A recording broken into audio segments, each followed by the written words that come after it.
So we are going to study about chemical reactions. Okay.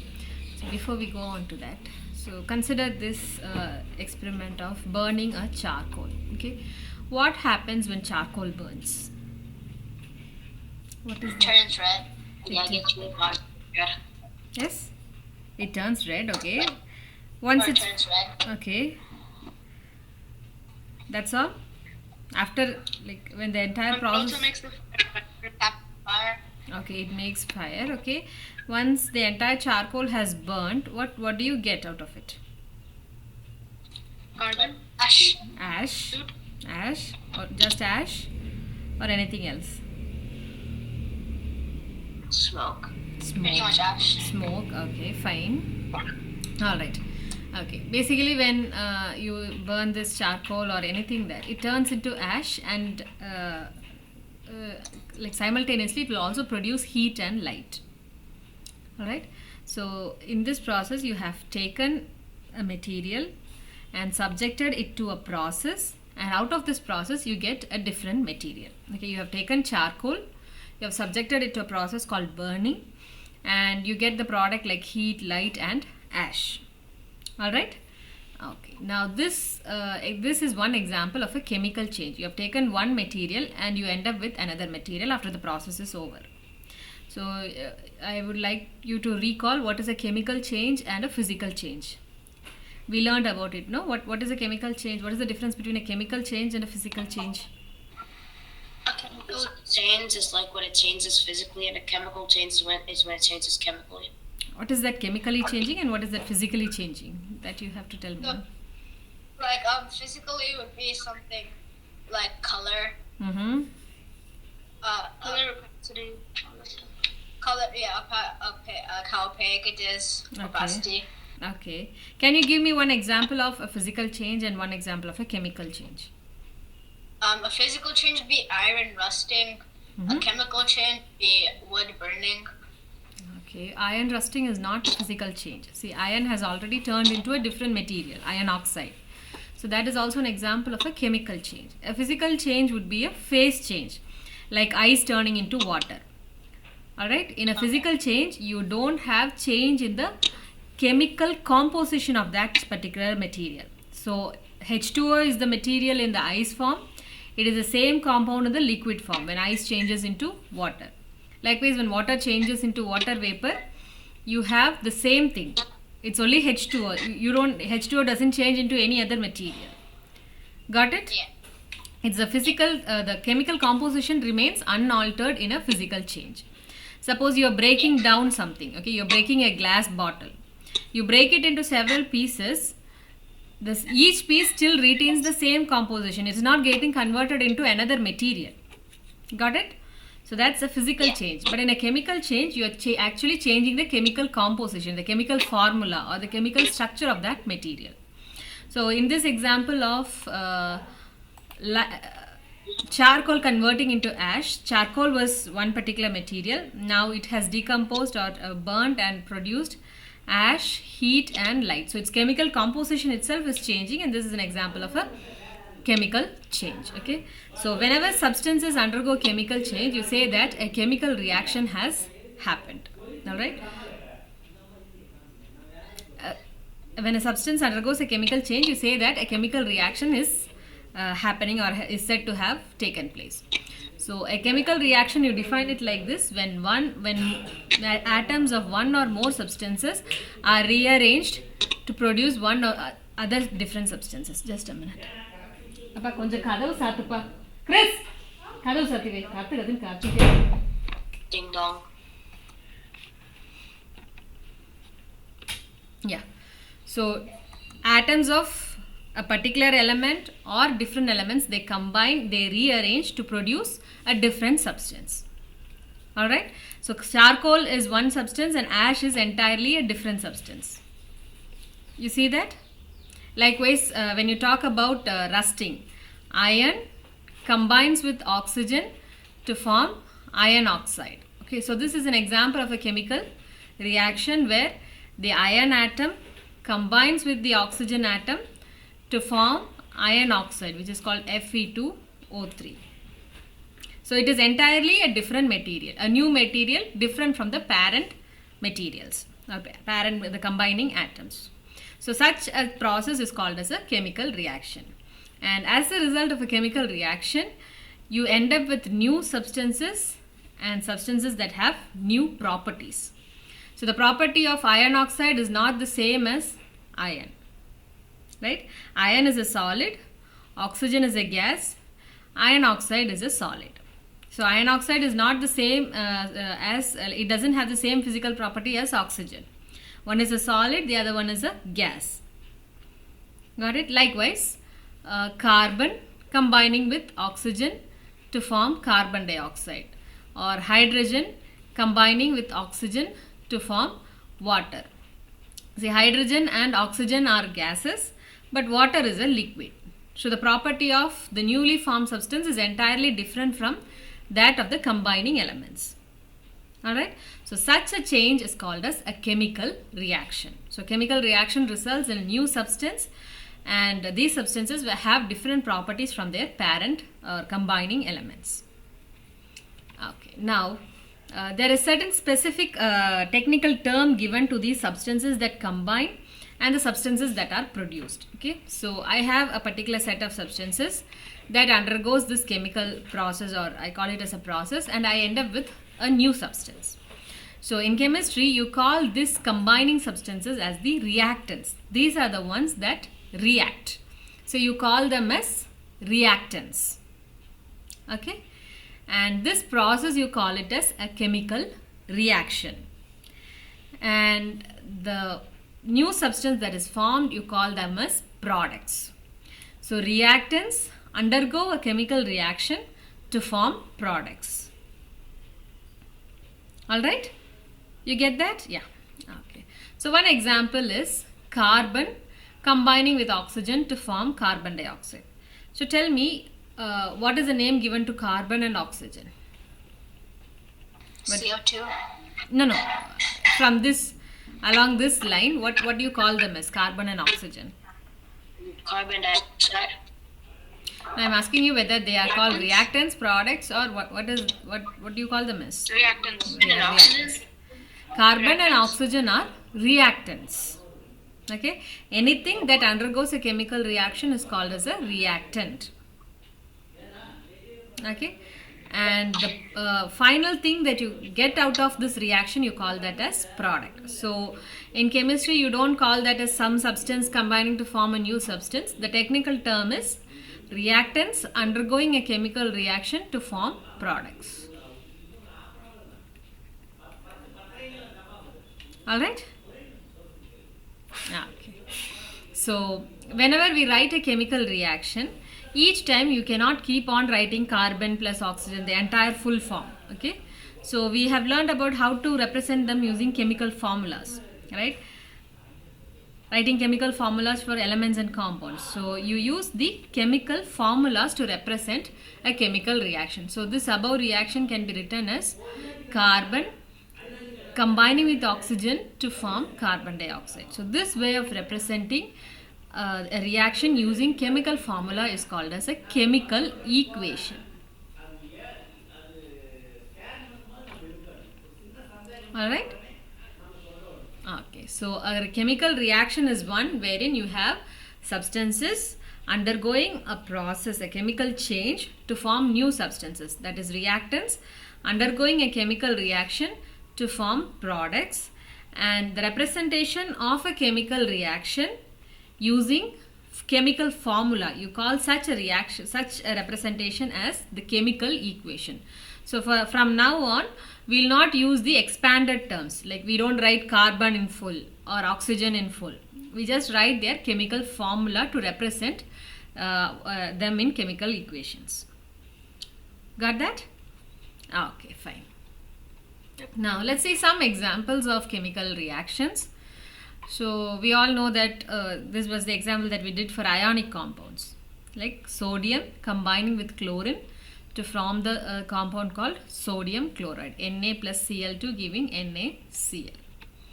Then you have hydrogen peroxide, that's a compound which undergoes decomposition. It's not only combining, it can also split into more compounds. Okay, so this hydrogen peroxide decomposes into water and oxygen. Then you have hydrogen and oxygen combining to form water, carbon and oxygen combining to form carbon dioxide, methane and oxygen combining to form carbon dioxide and water. So these are all examples of chemical reactions. And there's one more, Ag. What does Ag represent? Any idea? What is the compound Ag called? Argon? No. Argon is Ar. Ag stands for silver. Okay, silver. So this compound is called as silver nitrate. Silver nitrate combines with sodium chloride to form silver chloride and sodium nitrate. So don't have to bother too much about bigger compounds, just giving you an idea of what a chemical reaction is. So it's a combination or a decomposition. It can split or it can combine. Basically they are undergoing chemical processes wherein the atoms get rearranged. It's not just a mere change. When I say hydrogen is combining with oxygen, some of the bonds are broken and some new bonds are formed. Alright, the attraction between some of the existing elements is destroyed and a newer kind of attraction is formed. New attraction means newer bonds. Alright, okay, fine. Now let's see how a chemical reaction proceeds. Okay, so suppose let me give you a very general example of a chemical reaction. Consider that there are three elements combining to form a compound called ABC. The combining elements are A, B and C, and they together combine to form the compound ABC. Now tell me what are all the possibilities in which ABC can be formed? Is it like A, B and C together combining to form ABC in one slot, or can there be any other combinations possible? There can be like CBA, BAC. That's okay. Yeah, that's fine. But I'm asking you, when combining, during the process of combination, I take a beaker or container and add all the three A, B and C. Why is it echoing here? Yeah. I add all the three constituents into one beaker, A, B and C. Is it like A, B and C suddenly come together, stick to each other and form the compound ABC? Or is there a step by step? Do you think will there be a step by step process? They have to like first share bond first. Mm-hmm. So we do all the three share the bond in one instant, or do two of them combine and then combine with the third? The other one tags along.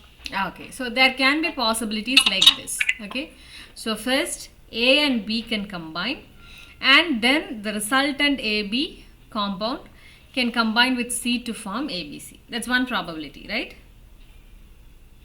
First, one of the two of the three elements will combine.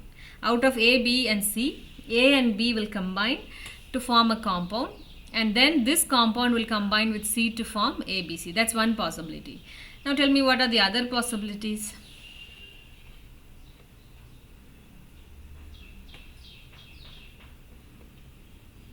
One of them doesn't get bonded. Like one of like A, B or C doesn't get bonded. See, one possibility is, all the three are getting bonded and that's why ABC is formed. So I'm asking you, what is the intermediate step? See, not all things happen all of a sudden, right? Shreyas, can you mute yourself? Yeah. So maybe there is a chance that in the first instant it is only A and B combining and then the resultant combining with C. Okay. The other possibility is B and C can combine first and then the resultant can combine with A to form ABC. That's one way, isn't it? And the third way is A and C can combine first and then the resultant can combine with B to form the compound ABC. So there are different ways in which the added elements or substances can combine. It's not that all of a sudden a chemical reaction will happen, isn't it? See, when you cook or when you do some kind of a chemical change, it's not that the very instant you add all the ingredients, you end up with the product. It takes time. It is a step-by-step process. Initially, some bonding between some of the two elements will happen, and then the reaction proceeds. Okay, so there are different ways in which you can have this compound ABC made out of A, B and C.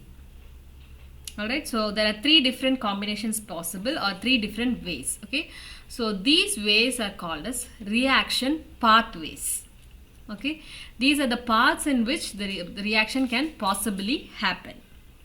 Alright, so reaction pathway is the path that the reactants take to form the product. It is not all of a sudden that the reactant forms a product. Sometimes it may be like this: A and C will not interact. There is no there will not be any affinity between A and C.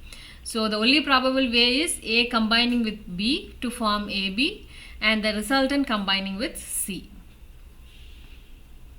Okay, so depending upon what is the situation, depending upon the reactants that are combining, you will have different pathways that are possible, or different ways in which the reaction proceeds. So those ways you call them as reaction pathways. Alright? Yeah. Okay. Now I start with the reactant. Okay, a group of materials like A, B and C are there. I start with this reactants. Now let me take one pathway out of this. Okay, I take the energy of the reactant to be E1. So the reactants have a certain energy, kinetic energy with them. You call that energy as E1.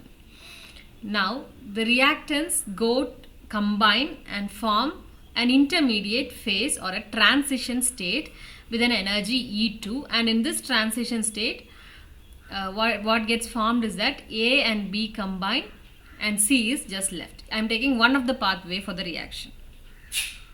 Alright, I consider the very first pathway in which you have the reactants A, B and C. 2 of them combine. Out of this, 2 of them combine. A and B combine and C is just left like that. So this is not the full state, it is an intermediate state. It is halfway through the reaction, intermediate state. You call that intermediate state as the transition state. Okay, so it is in the process of transitioning into the product. What is the product? Final product? ABC. The entire compound ABC is the final product. Now we have not reached that stage yet. We are halfway through the reaction, or the reaction is halfway through the process. So that intermediate state is called as a transition state with an energy E2. Let the energy of the reactants be E2. Now after this, the reactants now go to the final stage called as the product stage, where the entire compound ABC is formed and the energy of the products is called E3. So the energy of the reactant, I denote it by E1, the energy of the intermediate state by E2, and the energy of the final state by E3. So if I look at the energy diagram, I get a curve like this. So this curve says that the reactants with a certain energy E1 go to a higher energy state E2, forming an intermediate product, and from there they pass through, or they come down to a final energy state called E3, where the entire or the final product is formed. Alright, so this is a way of looking into how the energy of the reactants and products vary throughout the chemical reaction. So when I take the example of charcoal, I had charcoal which was very cold, or it was not that hot. When I started to light it, okay, its energy has increased, right? When it starts burning, its energy increases, and at the end of the reaction or throughout the reaction, it gave out heat and light, and towards the end it has come to a final state called ash, which becomes cold after a certain time. So if you try to trace the energy of this process, you see the energy keeps varying. It's not the same. The reactant had a certain energy, the intermediate state had a different energy, and the product state had a different energy. You agree with that, all of you? Yeah. So this is how the energy or energy of the reactants or the energy throughout the chemical reaction compares. The reactant has a particular energy, it goes to an intermediate state and then comes to the final product state. Okay. Now, this kind of a diagram that shows how the energy of the reaction varies as the reaction process progresses is called as the reaction coordinate diagram. Alright, a diagram showing you the variation in energy of or throughout the reaction process. Alright, so we need to trace this energy in order to see which reactions are possible and which reactions are not possible, or what can be done to make that reaction possible. Okay, so this is exactly the same diagram that I drew in the previous slide. You have reactants at a certain energy, say E1. You have the transition state at an energy E2 and the product state at an energy E3. Alright. Okay. Now this symbol called as delta E. You read this as delta E. Are you aware of this triangle symbol? It means like change. Change. Yeah. Okay, so in science you use this symbol to denote change. Okay, delta is a Greek letter and anything written close to it, if I write delta T, it's a change in time. Delta V means a change in velocity. Here delta E refers to a change in energy. So yeah, delta E is this energy which is denoted by in this part of the figure. Now if you were to give an expression for delta E, what would it be? Let me write here. This is energy 1, energy 2 and energy 3. If delta E, can you write delta E in terms of these E1, E2 and E3 that's written here?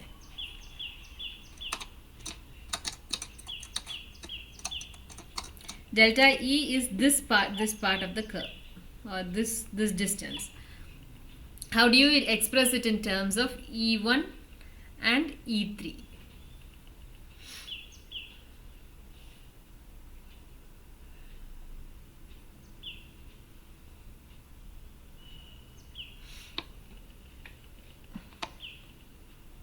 You people know how to read graphs? Yeah. Yeah. Yes? Yes or no? Yeah. Yes. Okay. So then you should be able to tell me, no? So this is the energy of the reactant E1. And this line represents the energy of the products E3. So now tell me what will be delta E. What? What is delta E equal to in terms of E1 and E3? E2. How is it E2? E2 is somewhere here.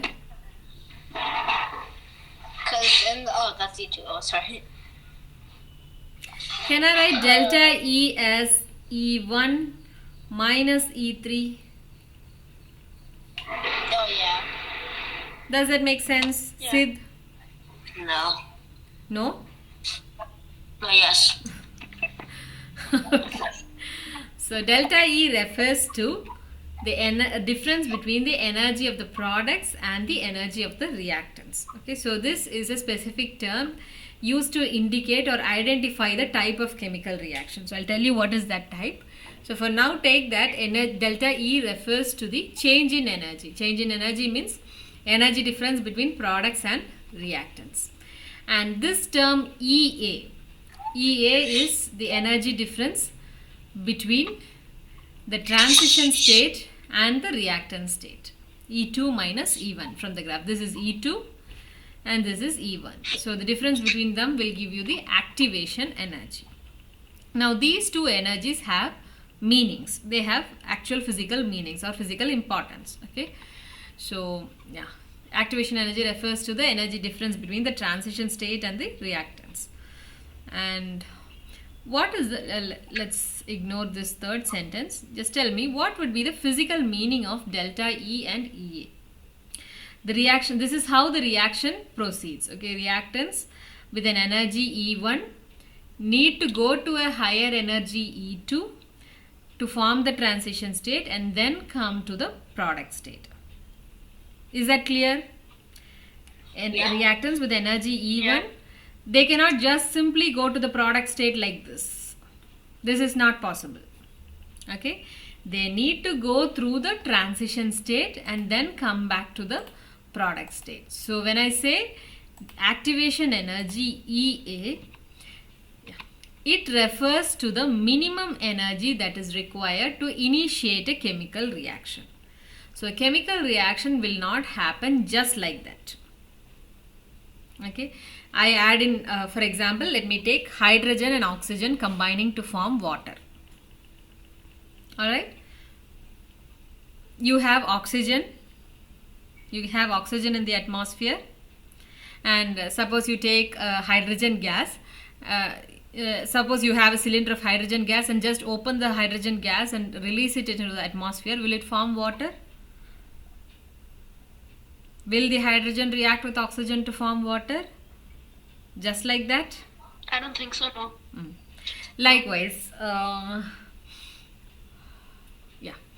the reverse process of what was the example that I gave for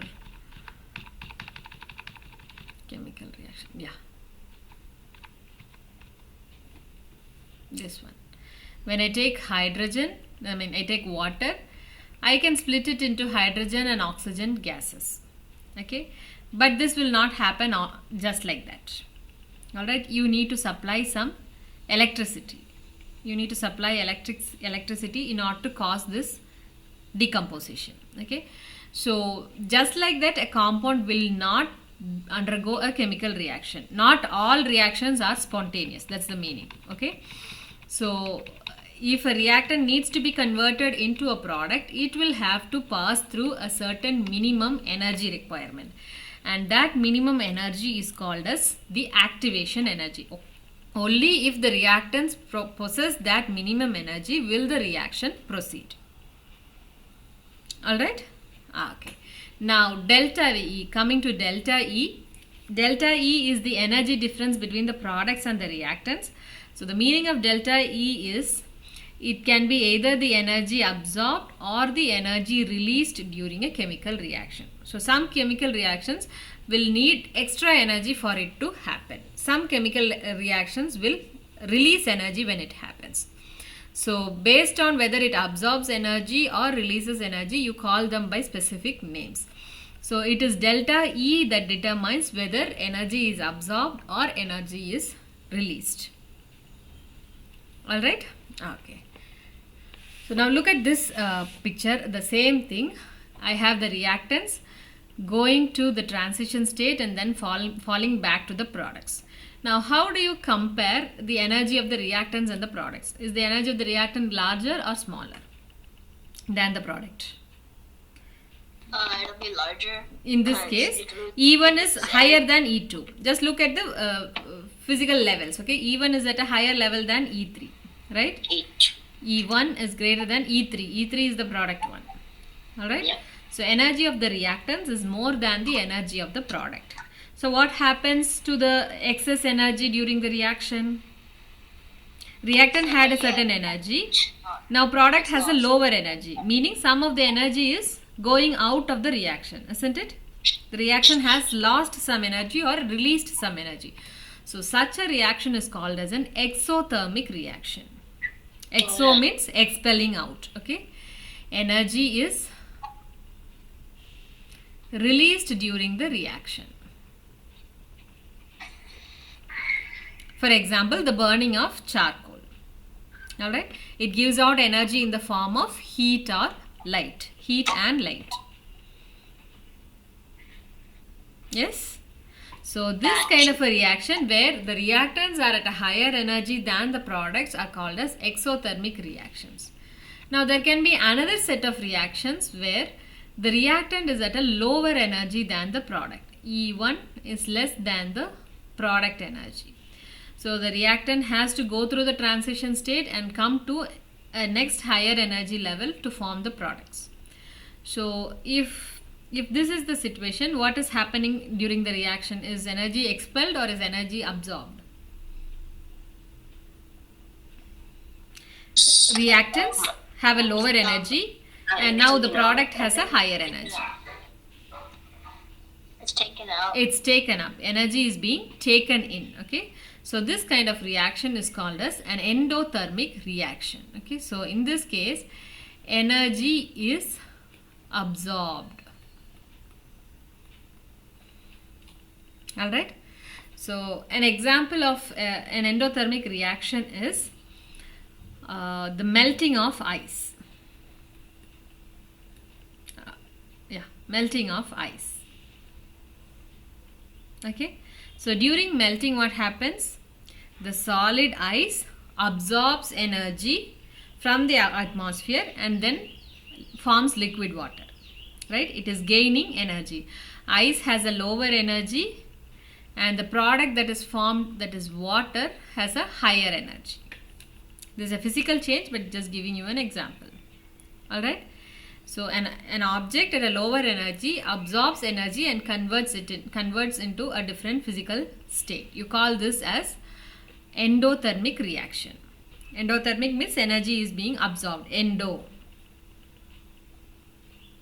Okay. An exothermic reaction would be, an example of this would be freezing of water. What happens during freezing of water?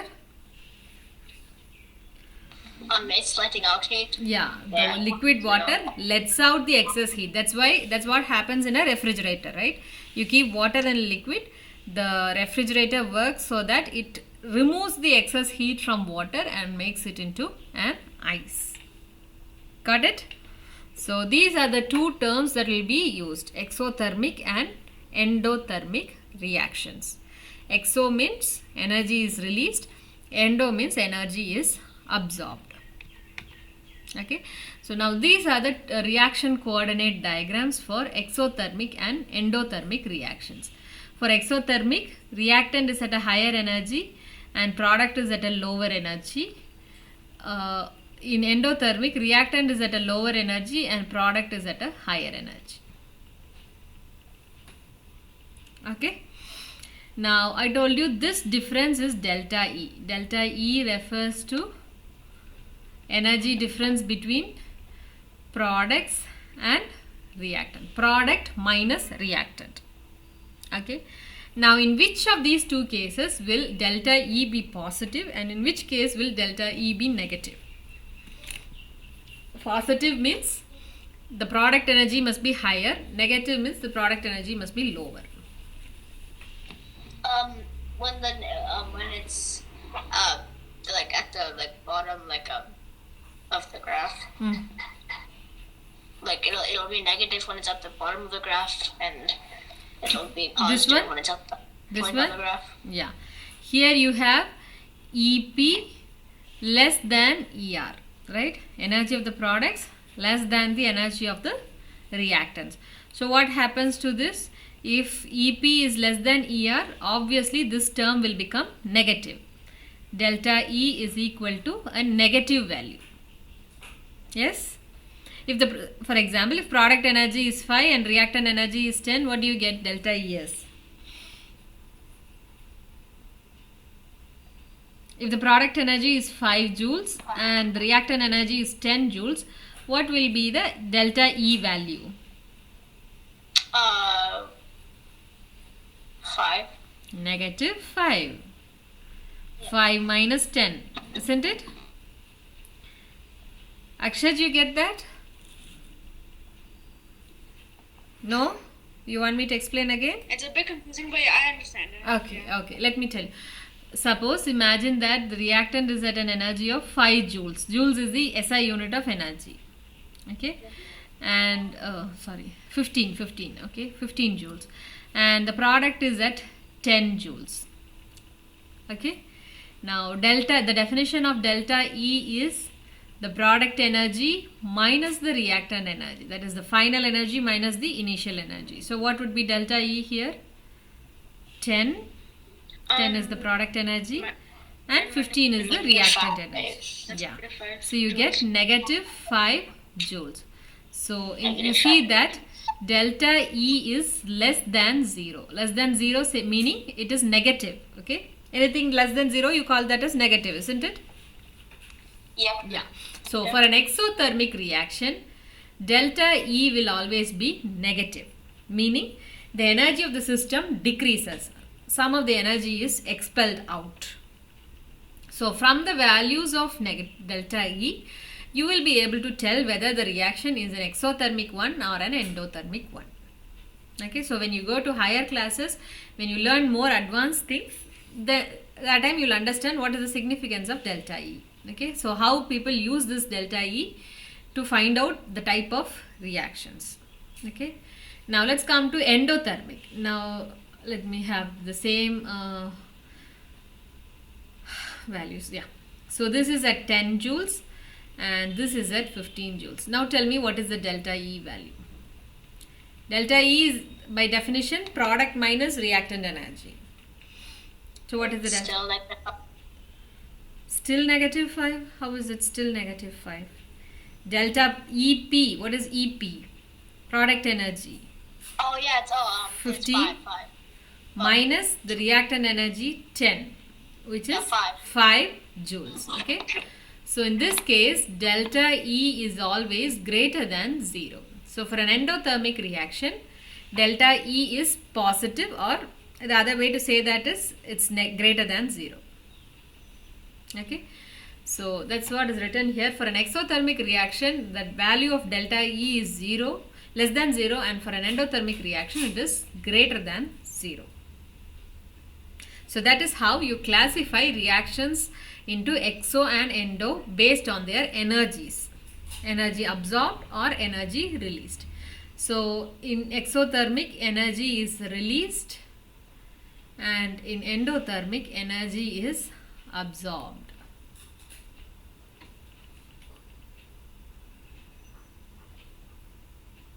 Fine? Yep. Okay. And when you look at the activation energies, activation energy, what was the definition for activation energy? It is the energy difference between the transition state and the reactant state.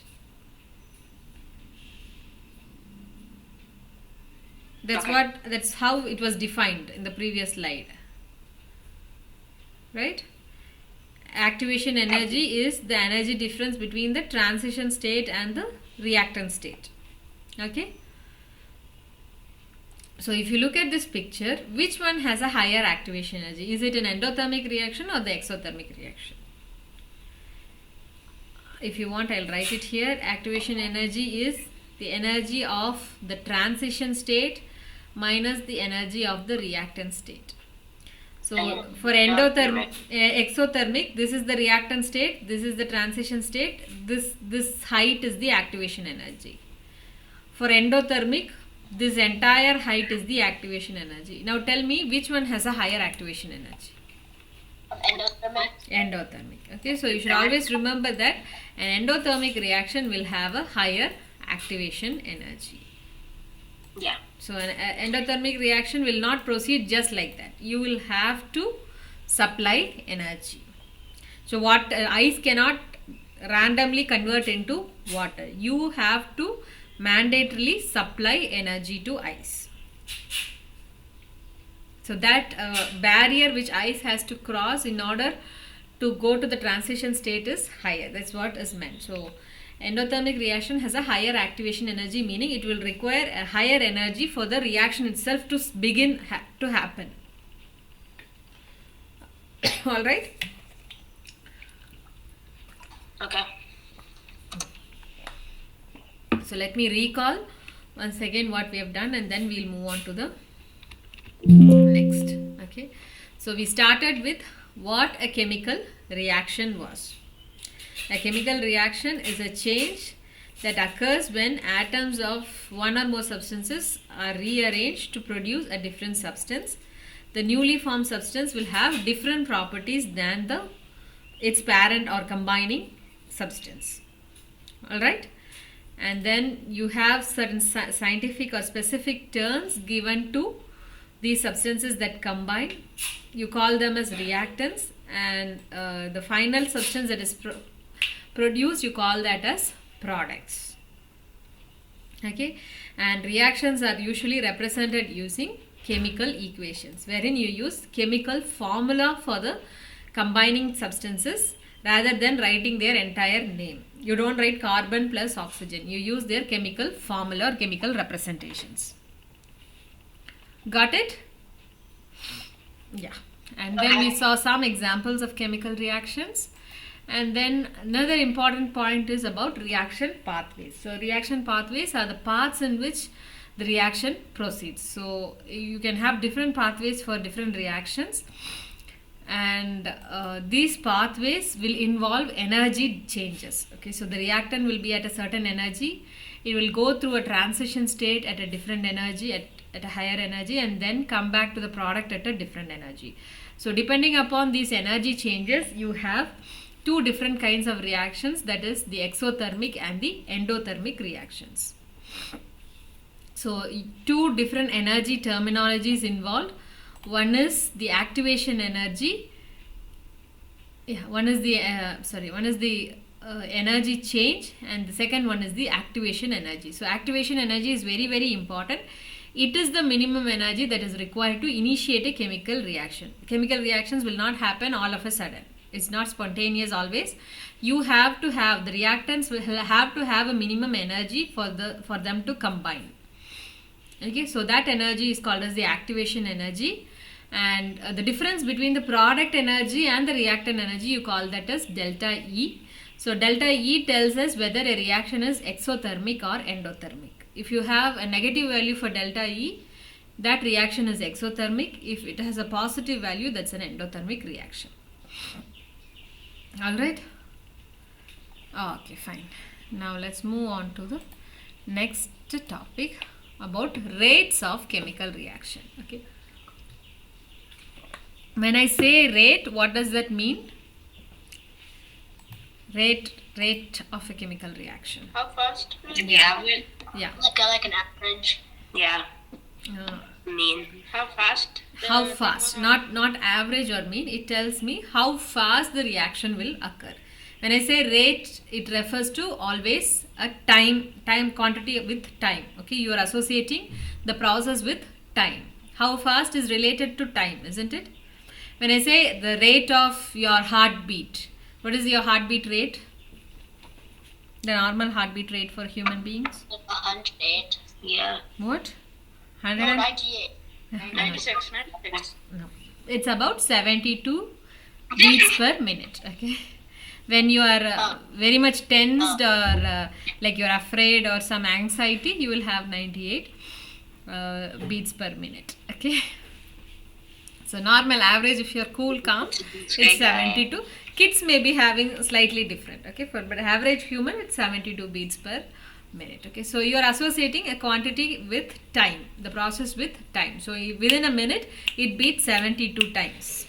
So chemical reactions also are affected by different factors. Okay, so how fast a chemical reaction occurs depends upon different things. Okay, so different reactions occur at different rates or speeds. So when I say rates, it colloquially translates into speed, how fast. Okay, and even the same reaction can occur at different rates under different conditions.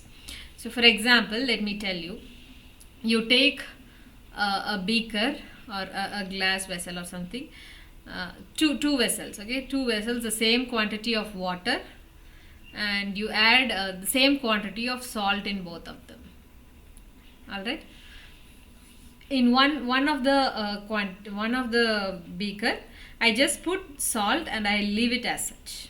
Okay, in the second one, I put salt and I begin to stir it using a spoon. Okay, now in which of the vessel will the salt dissolve faster? I think maybe the hot one.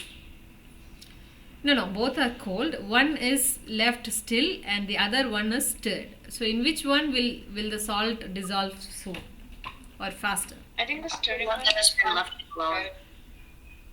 The one that's being stirred. The one that is being stirred. Okay. Now, why doesn't this? That's the reason why you stir sugar or anything into your cup of coffee or milk. No, you don't put sugar and just leave it like that for it to dissolve on its own. You actually stir it so that you make the process faster. Got it? So it is the same reaction. salt, sodium chloride is getting split into ions in both the situations. It is the same thing, same quantity, same level of water, same level of salt, but in one thing you are changing the process slightly by stirring it. You are not doing anything, you are just stirring it. Okay. The second example is, you take again the same beaker, put salt and put it on a heater or on a stove. Now compare the first one and the third one. Which one will dissolve faster? I think the third one. The third one. The one with the circle. The last one, right? So you are adding heat so that it gets the salt molecules are exposed to more of water and it gets dissolved faster. So that is the meaning of this sentence. Different reactions occur at different rates and the same reaction occurs at different rates under different conditions. It is the same reaction in all the three. Salt dissolving in water. In one you leave it as still, in the second you stir it, in the third you heat it. It is the same reaction but the conditions differ. In one stirring happens, in the other heating happens. Now what is stirring and heating doing to this reaction? What happens at the molecular level when you are stirring or heating? See, a reaction is basically at the microscopic level. You have salt molecules, you have water. Now salt, NaCl is the salt, it has to get split into Na plus and Cl minus. Now in order to obtain more Na plus and more Cl, what is this process of stirring or heating doing to it? Why not the first beaker, why is it not getting dissolved faster in the first beaker? Maybe because the water is like always hitting it. In which one? The one that's being stirred. Yeah. So you are trying to expose the sodium and chlorine molecules to more of water. Am I right? Am I right? Sid? Yeah. Very good, Sid. So you are actually trying to bring them into interaction. Got it? When I put salt and I don't stir it, I leave it as such. It is like I put two different individuals in a room and I don't do anything about that. You are going new to a school, okay? Imagine that each of you are going to a new school and like you don't know any of them there. So in the very first day you go in and Shreyas is also coming. Imagine that you both don't know each other, okay? So what do? You just sit aloof, right? You don't talk initially. You both sit there, you don't interact. So the first beaker is like that. There is no interaction. Now when the teacher comes in, what does she do? She tries to bring about interaction, right? She asks you to introduce yourself. She asks Shreyas to introduce himself, or Sid to introduce himself. Now you get to know each other. She's breaking the ice, right? Now then she'll ask you to talk to other or interact with others. She'll give you teamwork so that you both interact. So that is what stirring or heating is doing to your reaction. Got it? Yeah. Okay, yeah. Okay. So now this field of chemistry that deals with the rates of the reaction, you call it by the term chemical kinetics. Okay. So chemistry is a broad field, and that part of chemistry that deals with how fast a reaction happens and how the rates differ, you call that branch as chemical kinetics. Just have it for your information. Okay. Now let's see what this chemical reaction depends upon. Okay. So during a chemical reaction, as I said, some of the processes common to all reactions happen. The first process is collision.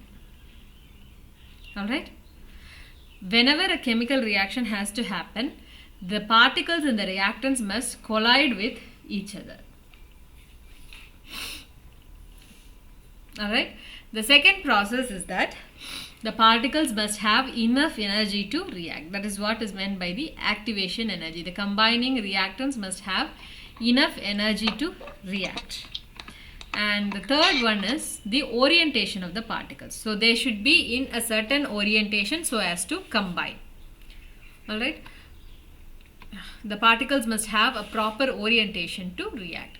So all these three things, the collision between particles, the energy of the particles, and how they are oriented, all these three factors will determine how fast a reaction will happen. If the particles do not collide at all, the reaction will not happen at all, as in the first beaker. So NaCl was sitting in one corner of the beaker and water in the remaining corner. So there is no interaction, there is no collision between them at all. Right? During stirring or during heating, you are actually making these NaCl molecules to come out and collide with the water molecules. Alright? So the frequency of the colliding particles with each other successfully and reacting, and their reaction will determine the rate of the reaction. And this particular concept that was put forward to explain the rate of chemical reaction is called as a collision theory. What happened? I got like kicked out somehow, Okay. and now my camera's off. Yeah, fine. So collision, energy and the orientation of the particles are important in determining how fast a reaction happens. Okay, so this theory that was put forward to explain the rate of a chemical reaction is called as the collision theory. Okay, as I told you in the very beginning, when we had the demo class or something, a theory is developed. All right, from your observation you put forward certain things and develop a theory and then try to explain other processes using this theory. So collision theory was successful in explaining how fast a reaction can happen. Got it? Okay, fine, good. Now let's look into what are the factors that affect a chemical reaction or rate of a chemical reaction. Factors means what are all the quantities, by changing which quantity can you make a reaction happen faster. So tell me what all quantities can affect the rate of a reaction. Like the heat, the Heat. stirring, or like Okay. how you do it. Yeah, heat. When I say heat, the quantity there is the temperature, right? So by changing the temperature, you can make the reaction to happen faster or slower. What else? One is temperature, very good. Stirring it. Yeah, stirring means you're making it to undergo more collision, very good. Next. The temperature outside. Temperature outside, yeah, temperature out, not more than the temperature outside is the temperature within the reaction chamber that will affect. The energy. Energy. So the reactants must have sufficient energy. Okay. And one more thing concerning the reactants. What is that thing of the reactants that will allow the chemical reaction to happen faster? So imagine in a room there are only two of you who are new to each other. And imagine another room there are 10 of you who are new to each other. In which side will the reaction happen faster, like when the teacher comes in? In the one that's where there's 10. Yeah, in the one there is 10. So what is the thing that's differing here? Imagine that these are reactants. The 2s and the 10s are reactant molecules. So what is the thing that's changing here? Their number, isn't it? The number of the reacting molecules. Okay. So that the specific term that is used to indicate the number is the concentration. Alright, the concentration of the reactants. So a chemical reaction's rate is influenced by how much of the reactant molecules are available. So this means it's the CONC means the concentration. Okay. So more the number of reactant molecules, faster will be the reaction. Then as you said, temperature and pressure. Pressure will also affect the rate of the chemical reaction. So you apply more pressure, faster will be the rate. Then time. Okay, so time is one factor that will affect the reaction rate. And the final one is called as a catalyst. Have you come across this word called catalyst? Yes? What is the UV. I don't think that counts though. Okay. Catalyst may be a new term. So concentration, the rest of the terms you can understand. Changing all of these will affect the reaction. You change the concentration, you increase the number of reactant molecules, the reaction will happen faster. If you decrease it, it will slow down. Likewise, you change the temperature or pressure, the rate will change.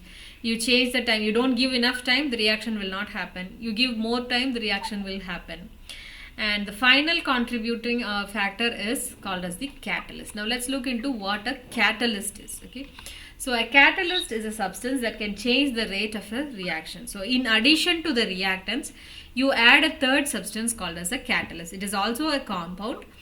What it does is it increases the rate of the reaction and makes it easier for the reaction to happen. Basically, what it does is it changes the reaction pathway. So as I told you, reactions can happen through different ways. AB can combine with C, or BC can combine with A, or AC can combine with B. So there are different pathways in which a reaction can proceed. A catalyst usually lowers the activation energy. It brings down the activation energy. So you need to have only a very small activation energy for the reaction to happen. So the reaction will happen much faster. So look at this reaction coordinate diagram, which shows the reaction proceeding without a catalyst and with the catalyst. So the blue line indicates without the catalyst, the reaction should have this much of an activation energy. Okay, so this is the activation energy, the absence of a catalyst. And when you add a catalyst, the catalyst actually lowers the activation energy. So instead of the need to have a very high energy, the reactant need to have only so much of energy so that it can go to the intermediate state and then go to the product state. So a catalyst is actually a substance that you put inside the reaction, and it tries to lower the activation energy and make the reaction happen much faster. Okay, so the property of catalyst is that it is not a reactant. Okay, it does not take part in the reaction. So the identity and the amount of catalyst remains the same at the beginning and at the end of the reaction. So the catalyst will not participate in the reaction, but the presence of the catalyst will influence the rate of the reaction. Alright, so like in your class, all of you are seated, and without the teacher you run about here and there. Okay, but when the teacher is there, you all remain silent. The class is well disciplined. Okay, so the teacher is not a student. The teacher is not going to take part in your homework, or she is not going to do the homework along with you, or she is not going to write down the class notes along with you, but her mere presence will ensure that the class is disciplined and does its work on time. Okay, likewise, a catalyst is a substance. So that there is a lot of things about the catalyst. We are just learning a very few things. Okay, so the actual process by which the catalyst helps the reaction, that's a very big theory. We are not going into that. Just remember that catalyst will not take part in a reaction. It will remain there, but its presence is going to lower the activation energy and make the reaction happen faster. Alright, yeah. So changing the activation energy will change the rate of the reaction, but it will not change the delta E of the reaction. It will only change the EA and not the delta E. Delta E still remains the same. So the rate of the reaction depends only on the catalyst. Okay, it is independent of the overall change in the energy, meaning it will, delta E does not change during or in the presence of a catalyst. Alright, okay, so I'll stop with this. We have learnt a lot of new terms. Okay, so activation energy, reaction pathways, reaction coordinate diagram. Please go through this and try to answer the homework questions. Okay, so I want you to read specifically on delta E, the activation energy, and other scientific terminologies which you have been introduced to. Okay, some terms you would not have come across. So all of these I'll ask in the question. So try to write it neatly also. Okay, no striking out and writing it just like that. So think it that you are going to learn. It's not for me. It's for you that you are learning now. So write it neatly and then send. Okay. Neatly, right. yes. Bye. Yeah. Any doubts? No. Okay. Thank you. No. Take care. Good night. Bye. Good Thank you. night. Bye, Shreya.